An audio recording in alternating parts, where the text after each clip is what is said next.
Good morning, good afternoon, and good evening, and welcome back to another episode of Top Tier Talk. Amir, starting with you, a 2-1 win in the week against Copenhagen, and a 1-0 win against Low Leicester at the weekend. Cole Palmer is not cold anymore. No, it's not cold. It's actually super hot. With the Copenhagen game, as we know in previous years, they've proven to be tough opponents for Man United, and it showed again. They got one goal back near the end of the game, and it's put a bit of pressure on us. It's not going to be as straightforward as the previous games. I think they're probably one of the favourites to progress far in that competition as well. So it's actually a good tie for the Conference League. But on to the Leicester game, it was we weren't good at all, but we scraped the win.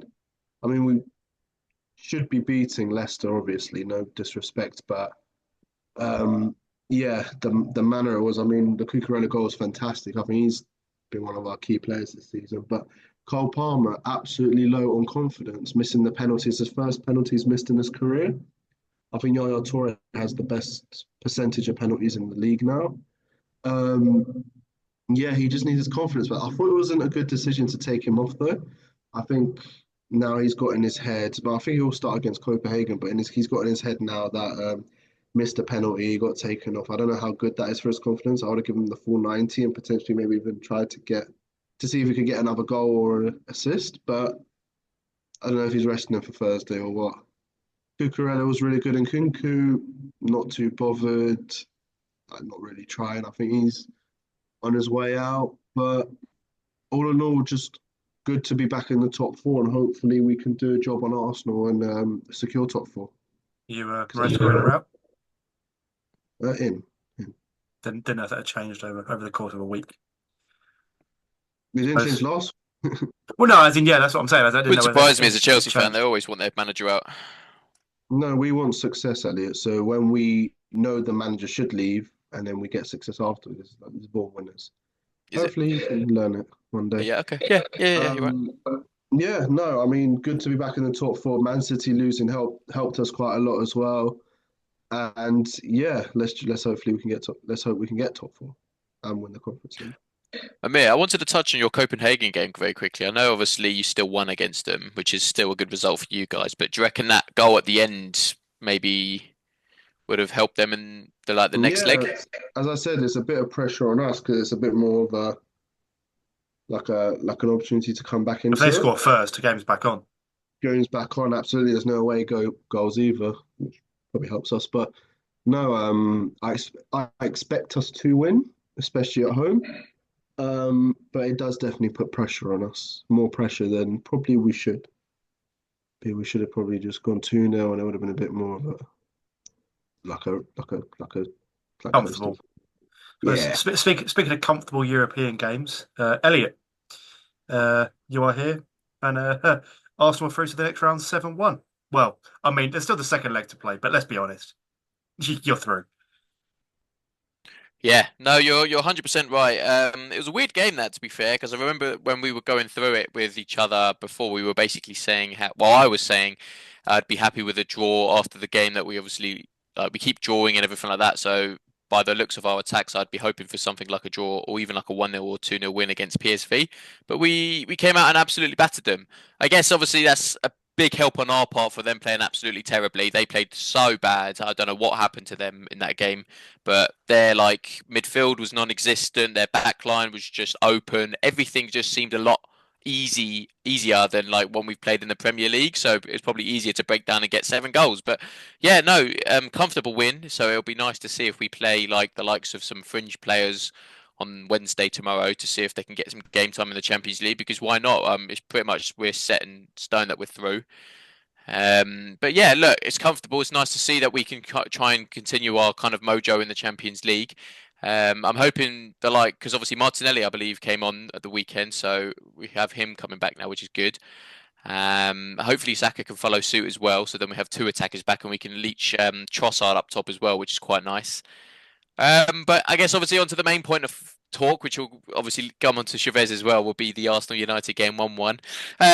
I guess in the first half, I think we pretty much dominated. It just shows again. Obviously, we can keep going around in circles about this. The fact that we don't have a true number nine. You know, the Mourinho had too many chances up top that he's missed. We've had too many chances where they've just hit the post, gone wide, or anything like that. No one's hit the target, and he's just look, these chances like this. Obviously, they come a dime a dozen against people at Old Trafford because for some reason, obviously at Old Trafford, they want to against teams like Arsenal, Liverpool, obviously they're big opponents. They want to be able to hold the fort and be able to kind of do something about it. So slim chances like that, we need to take it under us and kind of hopefully get can convert it into something. But you know, it just goes to show that we are missing that crucial kind of shot, I guess, under our belt. It's nice to see Rice get a goal. You can talk about that shush whatever you want. I don't care. It's part of the game. Obviously, you want to build a rivalry, you build a rivalry again. Um, but yeah, I guess that's just going forward. I think it's tough, obviously, because I think the league's completely out of our grasp now. So it'd be nice to be able to have that kind of hard talk with the dressing room to basically say it seems you guys aren't interested in the league. Please focus on the Champions League now, because that'll be nice. I know, obviously, we've got probably one of the toughest, if not the toughest opponents next round, Real Madrid, and then probably the second hardest opponent, Liverpool, if we do progress. If obviously they do beat, you know, Atletico, and then Liverpool beat Aston Villa as well, or PSG even this in this matter. But so we'll have to see. I think Arteta in or out? In mate, And how do you feel? Liverpool won in a very mediocre Premier League, in which you guys should have won. What will take it for you to win the league next year? Because Man City will strengthen, Liverpool will probably strengthen, Chelsea will spend money. hmm What would it take for Arsenal Football Club to win the Champions League and win I liked your the wording there, Champions Amir. League. win the Premier League next season? What will it take? Oh, it's a fantastic question, Amir. If only I had the answer to that and we could Come implement on, it to the team. journalists and that. Talk to me. I don't know, mate. There's no direct answer I can give you as to how you can fix this issue. It seems like I guess the experience and the mindset in the players to be able to continue this kind of mojo of fantastic football throughout the start of the season and continue it throughout the rest of the season isn't there yet for some reason. God knows why. I'm not too sure why. It'd be nice to try and have a quick fix to that. Um, you know, And it's how do you tough. fix that? How do you fix, because as you say, it's mentality. Is it players with that mental, like, that know how to win, who are born winners? Is it a psychologist? Is it maybe selling some of these players? What would you say is the key to getting that, as you say, mentality back, like get that winning mentality? Because at the moment it's like I a guess, yeah, sure. I guess at the versus the moment, life. internally, I guess one of the main fixes would obviously I love the Odegaard to bits, but changing captain. I generally think you What need would a that do for his strong-willed captain. confidence? And who would you want as a replacement?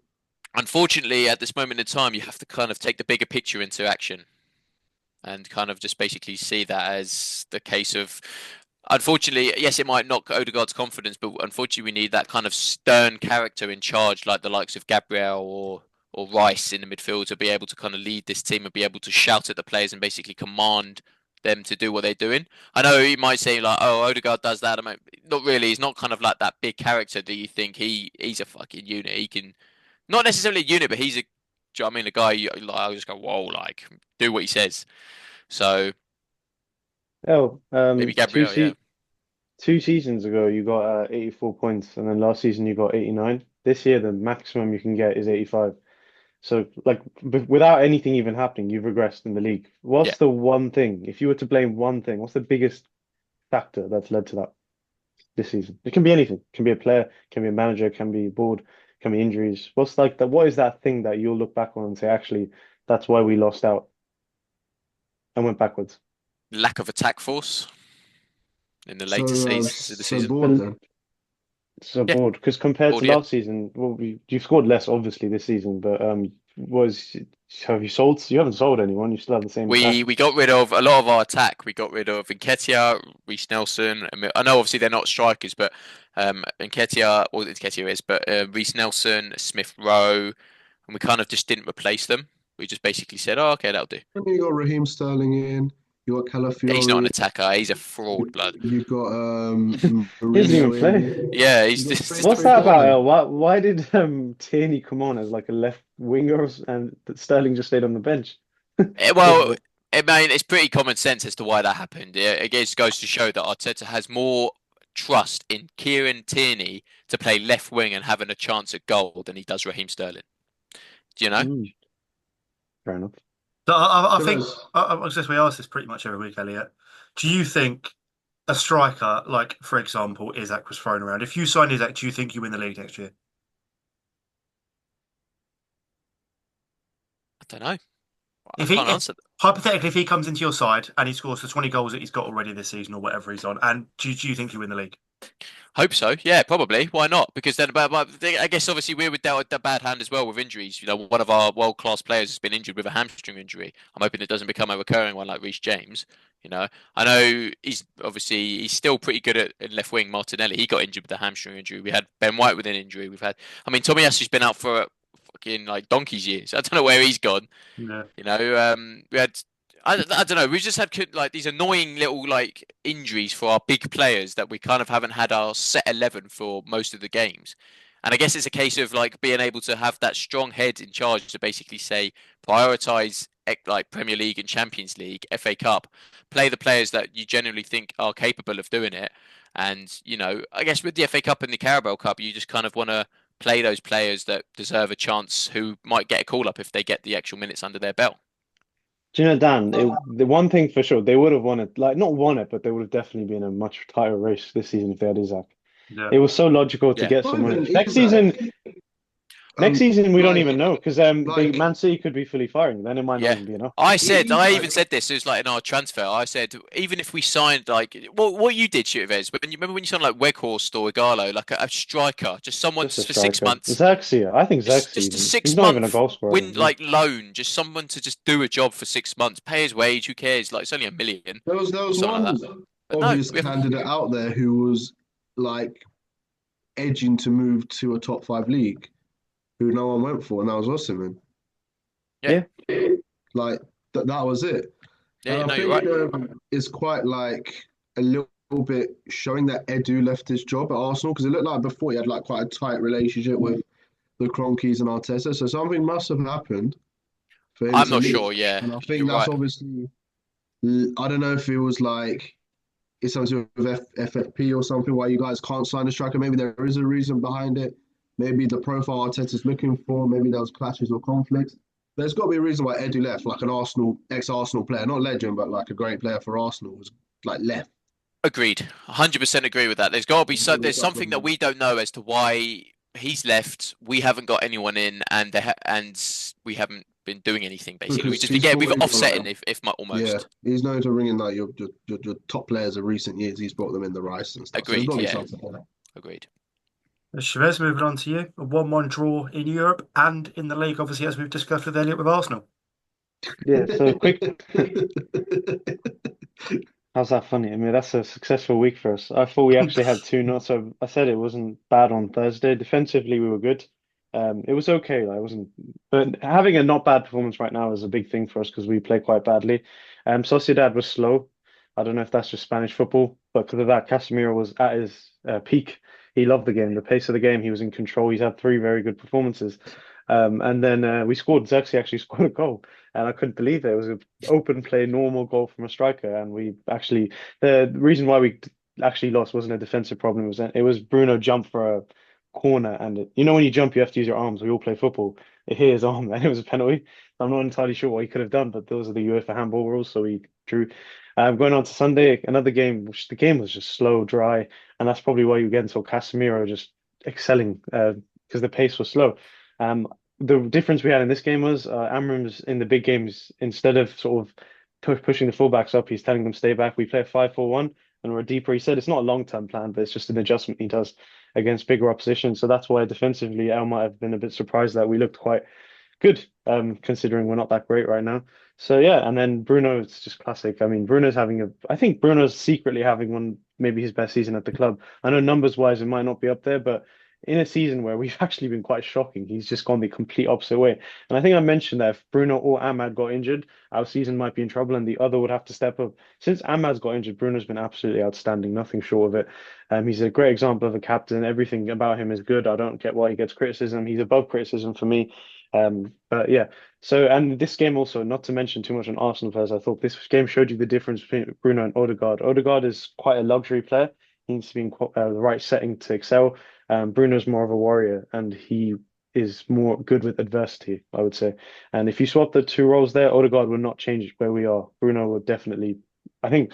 I think if Arsenal had Bruno this season, they'd win the league. Like we talk about different players at Yeah. different positions. Wow. Bruno can play like four positions. This guy has played left wing, right wing striker, CM first. He can do everything. He's even played left back in that Liverpool game last season. He's just an everything player, and every manager loves him. So if you've got people on Twitter saying, no, Bruno's the problem, this, that, and kids on Twitter saying that, we've got 4 or 5 good managers who've come in, 3, 4 managers, and they're all in love with him, including our owner last night, who said he's just a fabulous captain.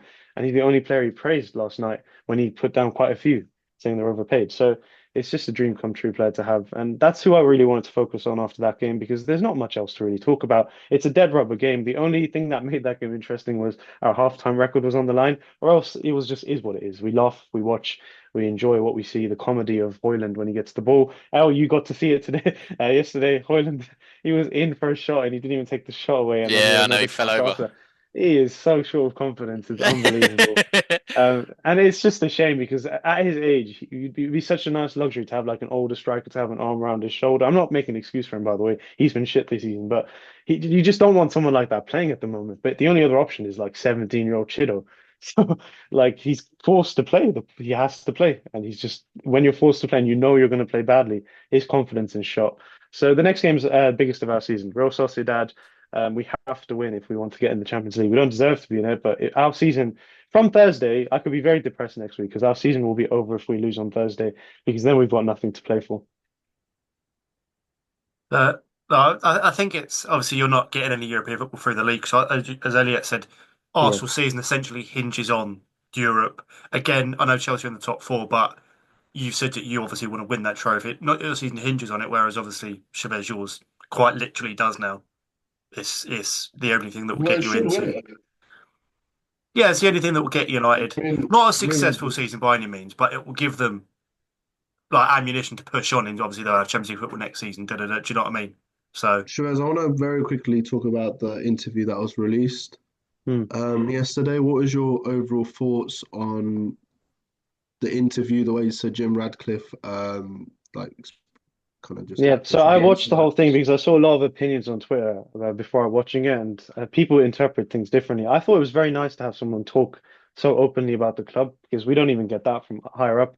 Obviously, he's made unpopular decisions. He's doing what is the needful. Doesn't look nice from a billionaire's point of view, but it's a different approach to what the approach was before. And the approach before, look where it got us. So I'm happy with what's going on. We have to trust them. Like we are in no position to say Ineos out, do this, Ineos leave, because what are we going to get after that? This is now in their hands, and if they succeed, then we'll be back. If they don't, we'll be in an even worse place, and there's nothing we can do about it. So rather than moaning 24/7 on Twitter, aka Mark Goldbridge, who I'm going to block soon, and being negative 24/7 about everything and anything, why don't we just accept what's going on? It's not nice people losing their jobs. Obviously, it's not nice. Ticket prices going up, but they're doing the needful. This is going to be, I think, doing the needful to try and get the club back financially from the disaster that it's been. And obviously, we've got to pay. So, I mean, we all know about the installment fees that you give for players. We're paying 89 million, he said, for players this summer. We know this, but it doesn't get spoken about. So to hear that, it's heartbreaking. Like these are players that include Sancho, Casemiro. It's just hard to hear. And then the salaries being paid for players not here. It's all things Ineos didn't no, like they didn't ask for that. And by the way, I don't think Ineos have made a bad signing yet. That's one thing as well. So if you can't criticize them for that, at least recruitment needs to be good. Recruitment needs to be important. There are two mistakes, definitely. Eric Ten Hag, expensive. He said it himself. He put his hands up for Eric Ten Hag and Dan Ashworth. I love that he accepted those mistakes because they were genuine mistakes. We had to buy those people out to move them on when we're already in a bad financial position, and he accepted that. So yeah, aside from that, recruitment's been fine with them so far. They've signed every player so far has a chance to be good. And yeah, we will see. The exciting thing is the stadium. There's no need to be depressed about that. We've not got much to be happy about, so stop being depressed about that. Be happy that we could have a 100K stadium. Don't linger on the past that Old Trafford's going to go. And yeah, it's very easy to be negative right now as a Man United fan. So if you choose to do that, you do that. You'll be unhappy. Just stop spreading it to everyone else. Keep your unhappiness to yourself because we have a lot to be unhappy about just by watching the games.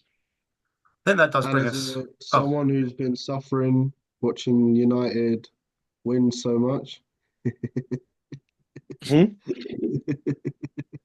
I think he's just laughing What's at Plan himself. waffling about? I don't even know what he Your said. Elliot, two what's clubs, Plan? yeah. I Your suppose two that, clubs right now are in the mud. I love it. I I suppose love that to does see bring it. us to the end of this episode. Thank you very much for watching, and we'll see you next week when the European fates are decided. Goodbye.